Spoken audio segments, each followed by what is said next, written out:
If you've ever thought you're a lost cause and there's no way you could ever be calm and easy around food, then listen on to find out how Caitlin went from where you are now to actually surprising herself and losing uh, 50 plus pounds, but also being really surprised at the changes, the side benefits that she got from doing that work. What drew you to Naturally Healthy Club to begin with? I actually had originally been following Stone Soup maybe a decade ago, a long, long time ago, and looking at the meal plans. And so you were always sort of on my radar. And then I started coming across your podcast, Joyful Eating, and I started listening to a lot of them. And something about it really clicked with where I was at and what I was I didn't even really know I was looking for it, I guess. And then when the applications came up for Naturally Healthy Club, it took me a little while to work out if this was the right place for me, and I wasn't sure if it was going to be a good fit. So I really took some time to think about it because it was just so out of my experience before, being in a very restrictive diet, Weight Watchers. It just seemed too good to be true. I thought, what pipe dream is she selling me that I can be comfortable and easy around food and food will become a non-issue? It just seemed too good to be true. Right. So that was probably your biggest concern, is like, would this actually work for me? Yeah, yeah. And at the time, I was curious, and I've always been sort of open to new things like this. You know, I see like a kinesiologist and that sort of stuff. So it's not like I'm not open-minded to different things. But I think I got to the point with the motivation, as it often is with having kids, being it's such a teachable moment, isn't it? And I mentioned this in my application to you. I think I could really see history repeating with my elder son, who's a bit bigger and has a voracious appetite.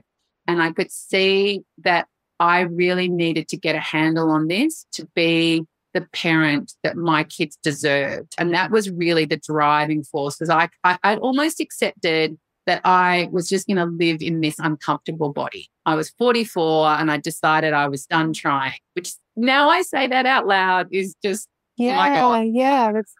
And I just think I tried so hard and it was just too hard. So I sort of accepted that that would be my lot in life. And I'm sort of blessed and cursed with having a really, really supportive spouse who would never have mentioned my weight, no matter how big or small I was. So I didn't have that external pressure from family going, you need to lose weight, this, that, or the other.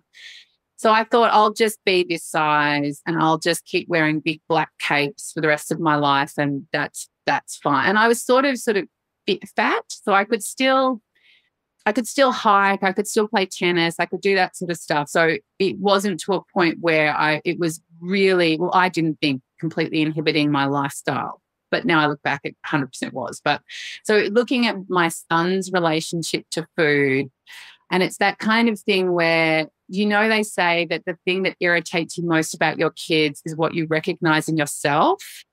And so I would see him not having an off switch and overeating, and, you know, we'll be at a party and he's just like pushing other kids out of the way to get to the lollyball and that sort of stuff. And I thought, I don't know how to parent this, because I didn't like the way I was parented with it. We had in a really restrictive, no sweets in the house. And I knew how I responded. I would go to friends' houses and eat everything, you know, join swimming squad just because you got Milo at the end and like eat half a tin. And so I knew I didn't want to repeat that history, but I just had no tools. And my husband's one of these people that eats for fuel, and he's a builder, so he's outside all the time. And it's just a non-issue for him. So he was always very much like, kids just need to exercise more. If you exercise more, you can eat what you want. And I just thought, I know that's not true, because my whole life I know that's not true. I exercise a lot. You were super active, yeah. Yeah, so that's never worked for me. So I was really conscious that I needed to get a handle on it. And particularly because the way I was responding to my son was with all the baggage and shame of my own experience. And I was sort of panicked, and it would come out as kind of anger towards him. And that just wasn't cool. So I wanted to get a handle on that. So your kind of gentle approach really sort of made me think, okay, maybe I can find the answers I need here. But I really thought I was doing it more for him than myself. Yeah, because you were a lost cause, Caitlin, obviously. I was done. And it might have been a self-protective thing, because I think, some of the barriers, as always, when you're starting a new thing, is kind of like, oh, what if this is another thing I start that I fail? How many times did I start Weight Watchers? Like, embarrassingly, how many times? So maybe that was part of my brain protecting myself in a way. Yeah, fascinating, isn't it? Right, that's where it was. And it's hard to believe that was less than 12 months ago that I'd even started thinking that. Like, that's wild to me. Yes. Wow. So what's been your favorite part about doing this work, Caitlin? I've actually really enjoyed the group coaching, and I've never done any coaching before, actually, to a point where that was maybe a little bit of a psychological barrier when I was talking myself into applying, was that the only coaches I've ever had before have been like sports coaches at school. And I thought, is this going to be like a yelling thing or a tough love thing? Or is she going to have a whistle? Yeah, exactly. So I thought, I had no idea what it would be like. And I'm a coaching convert. I love it. I found it so fascinating to be on calls, or even just listening back to the podcasts, to people all around the world, different ages and experiences and everything else. But we just have this commonality about wanting to get better. And so many of our habits are so similar, right? Weight loss journeys before have always been really isolating. Even when, even when I've gone on Weight Watchers before and brought a friend, it's been with, that skinny friend that wants to lose 2 kilos before their wedding, like annoying. Right. Where it's like a proper community and a proper safe space, and everyone is just so lovely and encouraging and respectful. And I didn't even know I needed that, but it was such a gift. Yeah, that's like, you didn't even know you needed that. That's so good. Yeah, I didn't even know. No. Yeah. So what was the biggest transformation that you got? So other than a whole new wardrobe, which is big, and like to the point where some of the clothes that I bought even like a month ago are too big, which is sort of annoying in a way, because I was always used to like just go for the biggest size on the rack and squeeze into it and that'll be fine. Whereas now I have to think about what size I am, but also awesome. More seriously, I think the biggest transformation for me would actually be my moods. I am actually not an angry person, and I thought I was. Oh my goodness. Yeah, I just thought that that was who I was. I was irritable. I was impatient. I had a real temper, and it had sort of got worse. And I thought, oh, it's COVID and it's perimenopause. You can blame perimenopause for a lot. Now that I've been Googling perimenopause a bit, the ads I get are wild, but it's sort of become a non-issue. I feel like I'm much more stable. I am genuinely a happy, positive person. I show up for myself and all my relationships, work, family, wider family, completely differently than I did this time last year. Wow. So actually nothing to do with the physical self at all, which has been, again, not what I was expecting. I think people would have described me this time last year as kind of being, still energetic and positive, but it was a roller coaster.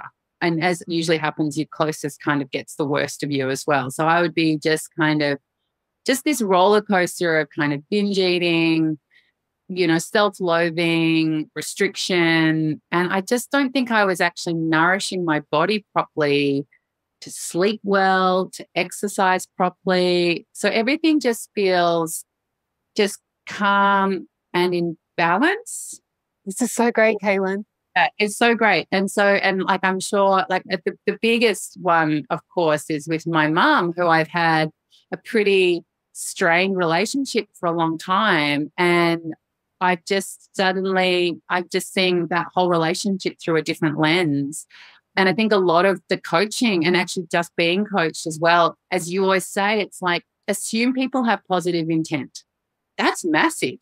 People that actually love me are coming to this or saying this or whatever with positive intent. It shifts everything. Yeah, that's the biggest transformation, I reckon, that I'm no longer a grumpy nightmare. Okay. Right. So new wardrobe, new attitude readjustment. Yeah, totally. Also, well, I guess coming back to my original motivation, I'm not worried about my older son anymore.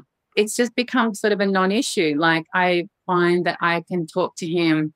We don't obsess over it at all, but I can have a conversation with him about food choices. And, you know, if we're having treats later tonight, maybe we don't want one now, and just a bit of balance. And I'm not moralizing food in the same way I was before. Like I'm not, and, you know, he's obviously still like, if there are chips in the house, he's going to eat all of them because he's got to get in before dad does. But I also don't feel stressed that he needs to learn the lesson now. Like I feel like I'm a role model now and I can just gently guide rather than going, no sugar in the house and none of this and none of that. So, and that, I guess that feeds into the other, you know, it's just a much more calm relationship in that way. Yeah. I didn't expect it to become a non-stressful issue, if you know what I mean. Fantastic. Yeah. So that was quite unexpected. So that, like, and also sounds like you've got that trust that he's gonna turn out okay. Like it's gonna be fine. Yeah. I mean, one of the points in our manifesto is to kind of, you know, love our bodies at any size and any weight. And that's that for an old dieter that spent a long time like just hating their bodies. That one, you know, it's still in my belief plan because it's kind of like some days I'm like, you know, if I didn't lose another kilo or would I be fine with the way I was for the rest of my life? And I 100% would, but I also still I know what I can achieve now and I know what I can do. So that's kind of the balance. But I can look at my son now and go, I knew intellectually I loved him unconditionally, but now I know it completely, you know? Yeah, beautiful. Oh, wow. Wow. Okay, that just makes me feel like so good. Yeah, no, it's like, I know, right? So, yeah. But people listen to this and go, that can't be true. That's like, what is this witchcraft? That's right. I'm paying Caitlin here. Yeah. Right. Yeah. So what surprised you? Like, so that's a lot of surprises there already, Caitlin. Is there well, there's surprised you. I think I mentioned this maybe early on in our one-on-one. And the thing that really surprised me the most about the process was I kept waiting to get to the trauma. I kept thinking, that's right. We're going to have, like, when do I start stuff? Like, when do I start having to work through all the shame and what someone said to me when I was in a bathing suit and when I was 8 or whatever, you know? And I actually was so convinced that this was going to be hard and traumatic that I prepped my kinesiologist to say, we're going to need weekly sessions because I know as soon as I unpick this scab, I don't know what's going to come out. And I've been holding on to this. And it's like, and so we started the process and I reckon we were maybe 6 weeks in or something. And I remember saying to you, so no one's talking about, like, no one's turning up to coaching talking about, you know, their deep trauma. And even if they touch on it, it doesn't become this like awful big, you know, traumatic thing. And I remember you just saying, well, do you want to talk about your trauma or whatever? And I'm like, not really. And you were like, you don't have to. And I think that's what I really liked about it was it's a really forward-looking program. And you can go in and do that work and you feel like you're in a safe space and sometimes things come out, sometimes they don't. But in order to start putting the pieces together and actually doing the process, you don't need to touch any of that at all. You can just leave that where it was. And you can, if anything, you look back on this kind of lens of, you know, self-compassion and forgiveness, you know, when it comes up. But it's not this like, you don't have to go back and berate what an awful person you were or what your parents did or whatever. It just, I was really surprised that we didn't have to go into those awful areas. We just didn't. It was just like, eat good food and stop before you feel sick. Yeah. Yeah, so good. So that was, and actually in that weird way that kind of now that it's and it sort of touches on so many other areas of your life that now that you don't have to go back and, you know, reconcile every awful thing that's ever happened to you, you can just get on with it.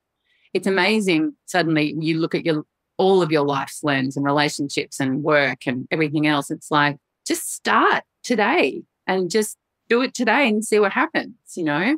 Yeah, and like just take one step at a time with like and focusing on where you'd want to get to rather than digging into the skeletons. So that was definitely the most surprising bit. And my poor kinesiologist, I think I've seen her less this year than I feeling her business. Feeling her business. Yeah. Oh, fantastic. Oh, that's great, Caitlin. So who would you recommend Naturally Healthy Club to? Look, I think anyone that is wanting to make a change in how they're feeling about themselves or food. And I know that, it doesn't need to be completely, the person doesn't have to be at their wit's end or have tried everything. I know for myself, it absolutely came at the right time. And sometimes like, oh God, I wish I would have done this earlier. But I know now that it works now because I was ready for it now. And I really trust that these things happen when they need to happen for each person. But I think particularly for people who, and I've got one friend in mind when I'm thinking about this, and I've discussed this with her already, when people say to you, weight loss is in your mind, not in your body, and you just feel exhausted by that, and you go, oh, that's too hard. I have no discipline, I have no willpower, and that makes people freak out even more. But that's the easy bit. Like that's the bit that I would say to them, that's where a coach is really super useful because you can get that support. You don't have to do that on your own. It's so much different from a book or something by yourself, and it will transform every other area of your life. So people that feel like it's their fault that they're, in that mindset, it's their fault, and they feel like the idea of changing their thoughts is just a mountain they can't climb, you are the perfect person. And these groups, the people that can gradually, slowly, day by day, in a very safe, non-threatening way, just slowly adjust the way you think about yourself and the world. And you'll wake up one day and go, it's completely different. And those thoughts will feel really foreign. So I think particularly for those people that might be struggling with the mindset shifting, I think this is really useful. Right. That even the mindset could actually make the difference. Like if you're still looking for, some perfect list of these are the good foods, and if you just stick to that list of good foods and avoid all the bad foods, then you'll lose weight. Particularly when people have struggled with it for a long time, they know what's a healthy choice and what's not. Like we know that. We're not stupid. And particularly if you've been in diet culture, you've read enough labels and you know enough this or that. So it's really more about then changing your mindset and changing your focus and taking away that victim. And I don't say victim in kind of a shaming way, but that victim kind of like, I'm comfortable being a victim. I'm comfortable now being this person. So I think that's where it's really useful, because the tools that you teach with the daily practice and just the regularity of showing up for the group and showing up for yourself is what sort of has that accumulative effect on your thought process changing, I think. Whereas if you try and just read a book, for instance, and I love Atomic Habits, best book ever, but I got far more out of this course than I did from reading that book, because it was practical, it was reinforced. I was learning from other people's experience as well, rather than just looking at the theory in a book. Do you know what I mean? Yeah, right. And you were actually applying it totally over a 6-month period rather than reading it once and putting it down. Exactly. Yeah. I mean, do both. Read Atomic Habits. Yeah, that's right. Exactly. Exactly. Yeah. Oh, that's awesome, Kate. And I really appreciate you taking the time to have a chat about Naturally Healthy. I know, it's my pleasure. It really is my pleasure. And I feel like I'm going to be part of the Naturally Healthy Club family forever. And it's such a gift. It's been fantastic. So if you'd like to be like Caitlin and buying a new wardrobe and really even surprising with yourself by becoming a happier and nicer person and feeling that calm and ease around food, then I invite you to join me in the Naturally Healthy Club. So just go to thisstonesoup.com/group or check out the link in the show notes and get your application in. So the last group sold out, so don't mess around. But if you're finding yourself hesitating, you're like, oh, I really don't know if I could do this. Like, yes, I'm sure it worked for Caitlin, but I don't know if it really could work for me. You don't know my situation. Then let me know. I would love to hear from you, and I'd love to set up some time to talk. So it would be totally no pressure, but I think just being able to talk it through, then we could decide whether we were a good fit to work together or not. So if that sounds something that you'd like to do, then just email me, jules@thestonesoup.com, or check out my email address in the show notes, and we can set up some time to talk. Okay.